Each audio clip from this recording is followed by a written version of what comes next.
ठाकरेंच्या शिवसेनेचे खासदार संजय राऊत यांच्या नरकातला स्वर्ग या पुस्तकाचं लवकरच प्रकाशन होणार आहे. पण प्रकाशनाआधीच राऊतांच्या या पुस्तकावरून राजकारण तापायला सुरुवात झाल्याचं दिसतंय. नरकातला स्वर्गवरून राजकीय वार. राऊतांचं पुस्तक प्रकाशनाआधीच चर्चेत. राऊत म्हणतात लढणाऱ्यांना प्रेरणा मिळेल. पुन्हा तुरुंगात पाठवा शिरसाटांचा टोला. नरकात पाठवून सुद्धा आमच्यासारखे अनेक लोक झुकले नाही, गुडघे टेकले नाही. आम्ही त्या नरकाला स्वर्ग मानतो. संजय राऊत सारख्या माणसाला स्वर्ग पाहण्याची इच्छा आहे, त्यांना पुन्हा एकदा जेलमध्ये पाठवलं पाहिजे. संजय राऊतांच्या पुस्तकावरून सुरू झालेला हा कलगीतुरा येत्या 17 मेला राऊतांच्या जेलवारीच्या अनुभवांवर आधारित नरकातला स्वर्ग या पुस्तकाचं प्रकाशन होत आहे. या पुस्तक प्रकाशन सोहळ्याचं निमंत्रण देण्यासाठी संजय राऊतांनी रविवारी शरद पवारांचीही भेट घेतली. यावेळी त्यांनी सरकारवर जोरदार हल्ला चढवल्याचे दिसतंय. आपलं पुस्तक लोकशाहीसाठी लढणाऱ्यांना प्रेरणा देईल असा दावा राऊतांनी केलाय.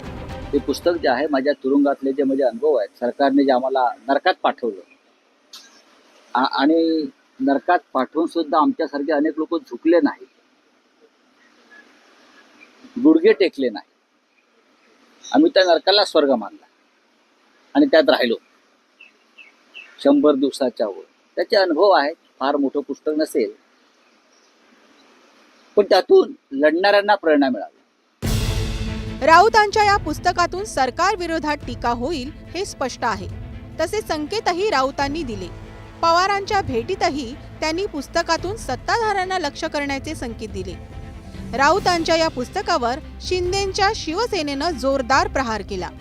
राऊतांना पुन्हा स्वर्गाचा अनुभव घेण्यासाठी तुरुंगात पाठवलं जावं असा चिमटा संजय शिरसाटांनी काढला.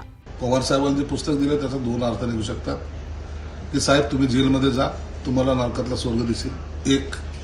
किंवा संजय राऊत ज्या 3 महिने जेलमध्ये राहून जे त्याने स्वर्ग पाहिलेलं आहे त्यांची इच्छा प्रबळ झाली असावी आणि मला वाटतं सरकारने याची गंभीर दखल घेतली पाहिजे. संजय राऊत सारख्या माणसाला स्वर्ग पाहण्याची इच्छा आहे, त्यांना पुन्हा एकदा जेलमध्ये पाठवलं पाहिजे आणि तिथंच त्यांना आणखीन एखादं पुस्तक लिहिण्याची सुबुद्धी पुन्हा सुचेल. महाराष्ट्रातील सत्तांतरानंतर संजय राऊत, नवाब मलिक या विरोधी पक्षाच्या नेत्यांना तुरुंगवारी करावी लागली. राऊतांना पत्राचाळ घोटाळ्यात 100 दिवसांहून अधिक काळ तुरुंगवास भोगावा लागलाय.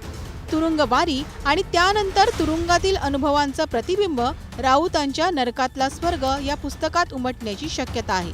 त्याशिवाय आणखी कोणते खुलासे या पुस्तकातून होतात, कुणाच्या भूमिका आणि रणनीतीवर राऊत टीकेचे बाण चालवतात हे पाहणं महत्त्वाचं ठरणार आहे.